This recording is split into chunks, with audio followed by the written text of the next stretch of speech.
Today marked the end of an era. Physicians Regional is closing down after 90 years along with Lakeway Regional in Morristown. This comes after the company announced the hospital's closure back in October after 90 years. Both shut down officially on December 28th. And behind St. Mary's Hospital is a really special group of sisters. And Gabrielle Hayes joins us now with their story. These are some amazing women. That's right, Daniel. The day was filled with a lot of memories and a lot of hugs. And while it felt like the end, some say it also felt like the beginning. Today, Physicians Regional Medical Center was filled with light, hugs, and the Sisters of Mercy. I was inspired by the Sisters of Mercy who taught me. Sister Martha Neighbor started at St. Mary's 46 years ago, but her journey started over a decade earlier. I've been a Sister of Mercy for 60 years.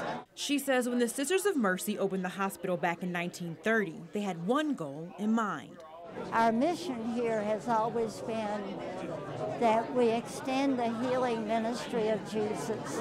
And by we, she means everyone. Everything we do, and no matter what department people work in, it's all part of that work of doing the work of God and caring for people. Doug Leahy practiced medicine at the hospital for 42 years. But just like Sister Neighbor, that's not where his story starts. And actually, he started working here in the kitchen in 1964 for 63 cents an hour. At age 16, Leahy got a job in the kitchen. I used to wash dishes, so if things went bad with being a doctor, I'd always get my job back washing dishes. He says even though the hospital will close in a few weeks, the Sisters of Mercy's work is something the community will never forget. The thing that they bring about is the belief that the good Lord's mercy will work through all difficulties. And while today was filled with a lot of goodbyes, Leahy says it's just a new opportunity for a different kind of future. This is sort of an ending of this structure, but it's the beginning of a new day.